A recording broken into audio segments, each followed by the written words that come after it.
Good morning, good morning. Welcome to the Keto Mom page. My name is Stephanie.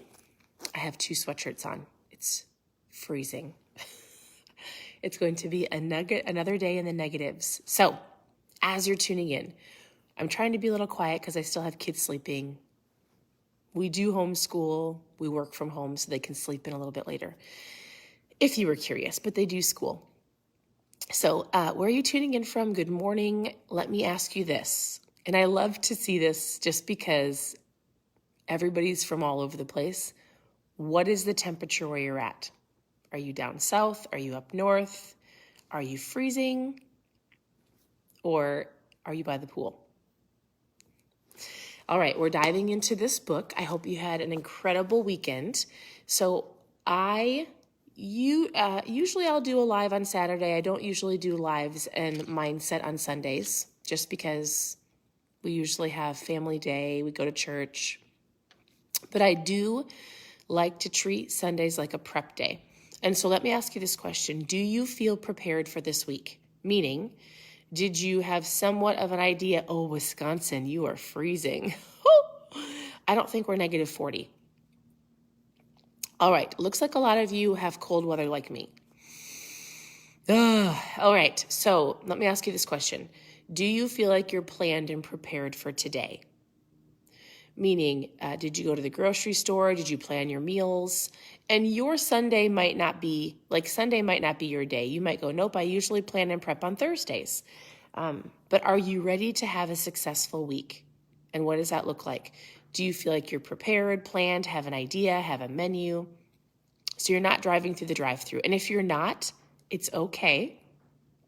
I would encourage you to take this morning or sometime today to just take an evaluation of what food you have in your home, write out your meals, just have some sort of plan.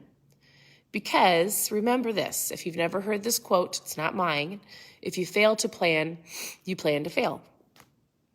Whether you agree with that or not, I bet you would find that if you don't have a plan for your week or for your meals, you end up just grabbing things randomly and then probably don't feel like you're working towards your goals. So that's the thought for the morning. And actually, we're going through chapter 4 of this book. So if you're following along, awesome. Really, it's one basic concept for the first half of this chapter. But if you're following along, I'll give you something to think about. If you have the book, I'm going through the first half of chapter 4 until they get to the questions. We'll go through that tomorrow. But the chapter is labeled The Law of Reflection. Learning to pause allows growth to catch up with you. And so I actually don't do this part enough. I am a person of action. If I hear something that needs to be done, I want to do it right now. And I don't do this. And so this is something that I am personally working on this year. I have not been doing it consistently, so I need to do it when I'm done talking to you. I told myself I was going to do it, and I'll tell you what it is. He says, learning to pause allows growth to catch up with you. It's the law of reflection. And so he gives kind of a whole bunch of bullet points, but I just underlined the main key points. He said, Julius Caesar said, experience is the teacher of all things. And John Maxwell says, I'm going to beg to differ real quick, and I'm going to give you a different thought. With all due respect, I have to disagree with the statement. Experience is not the best teacher. Evaluated experience is. And so basically the next few pages, he talks about the power of pausing and reflecting on what you have done or not done so that you aren't running down the road you shouldn't be, basically is what he's saying. He said, everyone needs time and a place to pause. He says, stopping to reflect is one of the most valuable activities people can do to grow. It's much greater of a value than motivation or encouragement. Why? Because pausing allows you to make sure that you are on the right track. I think this is great. If someone is going down the wrong road, he doesn't need motivation to speed up. He needs to stop.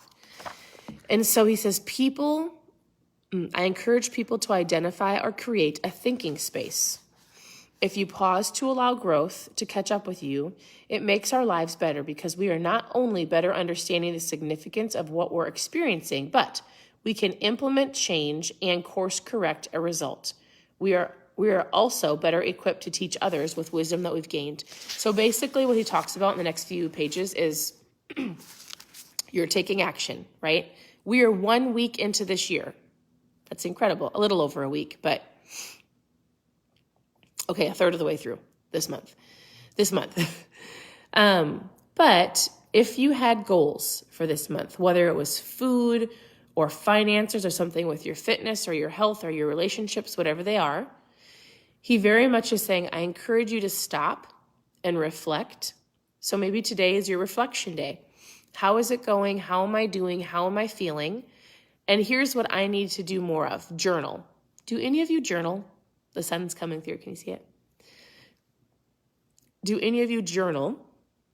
Because if you journal even a couple minutes a day of how you're feeling, you eventually will see a pattern that is going to be great, or a pattern or feel like I'm not going down the right path. Something needs to switch.